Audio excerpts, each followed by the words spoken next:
စစ်မှုထမ်းဥပဒေနဲ့ပတ်သက်လို့ဒေါအောင်ဆန်းစုကြည်နဲ့တွေ့ဆုံဆွေးနွေးခဲ့တဲ့အတွေ့အကြုံတွေကိုတင်ပြထားပါတယ်။နားဆင်ပါအောင်ရှင်။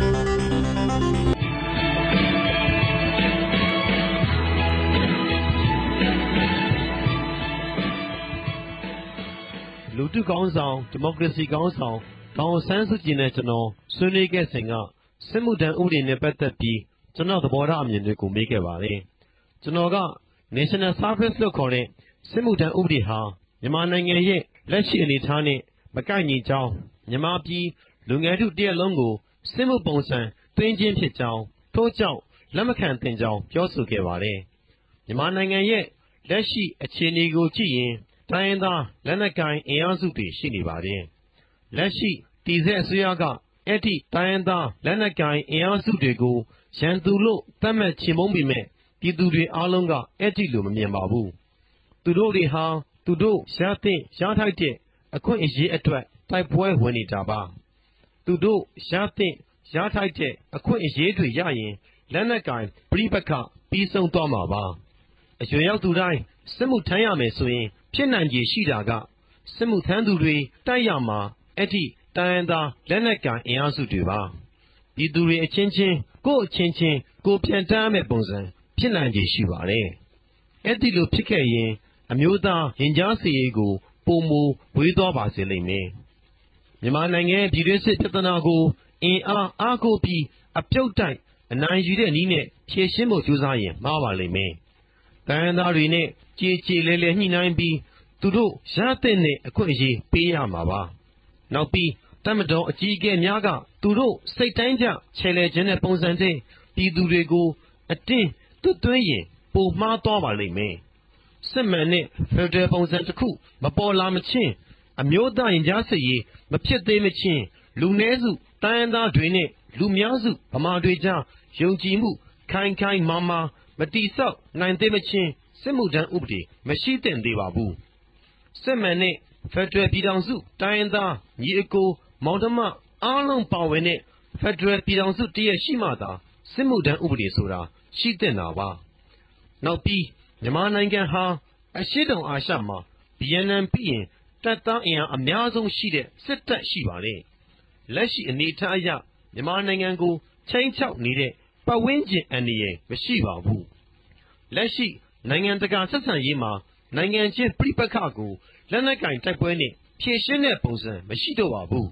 အမေရိကန်ပြည်ထောင်စုမှာတော့သမ္မတအိုဘားမားဟာ Smart Power ဆိုတဲ့ကြွေးကြော်သံနဲ့လူကြိုက်များလာတာပါ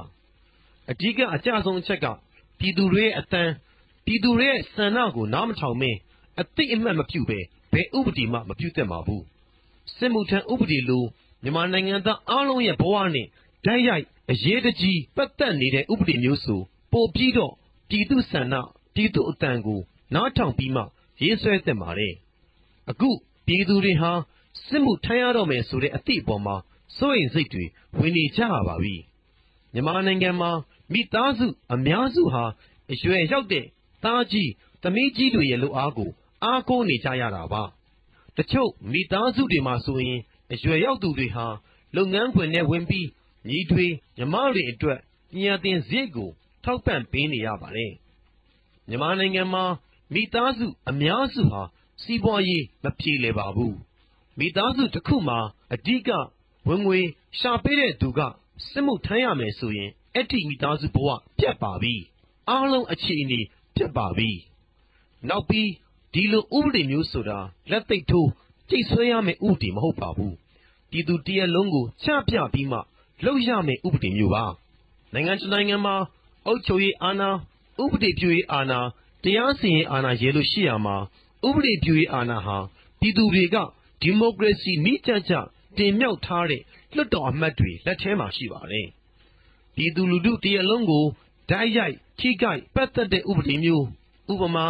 နိုင်ငံအမည်ပြောင်းခြင်းမြို့တော်ပြောင်းရွှေ့ခြင်းစစ်မှုထမ်းဥပဒေလိုဥပဒေတွေကိုလွှတ်တော်မှာလွှတ်တော်အမတ်တွေကမဆုံးဖြတ်နိုင်ပါဘူးပြည်သူဆန္ဒခံယူပွဲကျင်းပပြီးဆုံးဖြတ်ရပါတယ်မြန်မာနိုင်ငံမှာအခုပေါ်ပေါက်နေပြီဖြစ်တဲ့လွှတ်တော်ဟာပြည်သူတွေစိတ်တိုင်းကြဒီမိုကရေစီမိကြကြရွေးချယ်ထားတဲ့လွှတ်တော်အမတ်တွေနဲ့ဖွဲ့စည်းထားတာမဟုတ်ပါဘူးမဲလိမ်မဲခုံမှုတွေအများကြီး မတမာမှုတွေအများကြီးနဲ့ပြည်သူတွေတကယ်ရွေးချယ်လိုက်တဲ့သူတွေကိုပြောင်ပြောင်တင်းတင်းမဲခိုးပြီးဖျက်ကျော်လာတဲ့ပြည်ထောင်စုကြံ့ခိုင်ရေးနဲ့ဖွံ့ဖြိုးရေးပါတီလွှတ်တော်ကိုယ်စားလှယ်အများစုနဲ့ဖွဲ့စည်းထားတဲ့လွှတ်တော်ပါမြန်မာနိုင်ငံအတွက်အမျိုးသားပြန်လည်ရင်ကြားစစ်ရေးဟာမြန်မာနိုင်ငံရဲ့ဖွံ့ဖြိုးတိုးတက်ရေး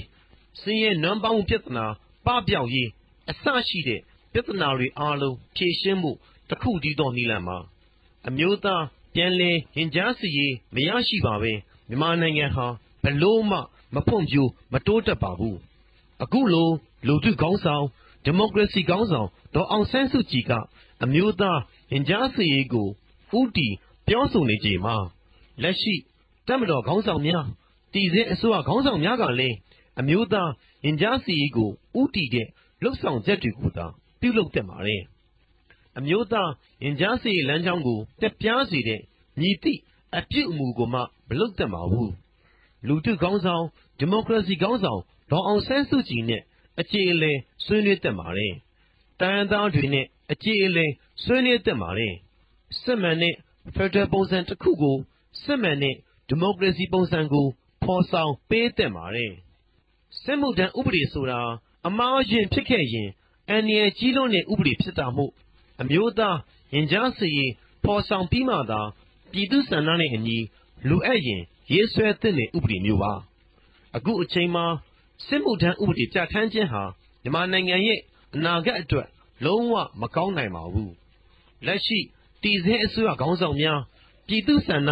ပြည်သူ့အသံကိုမဆန့်ကျင်ပါနဲ့လို့တောင်းဆိုပါရစေကျေးဇူးတင်ပါတယ်ကျွန်တော်မျိုးရန်တောင်သိမ်းပါ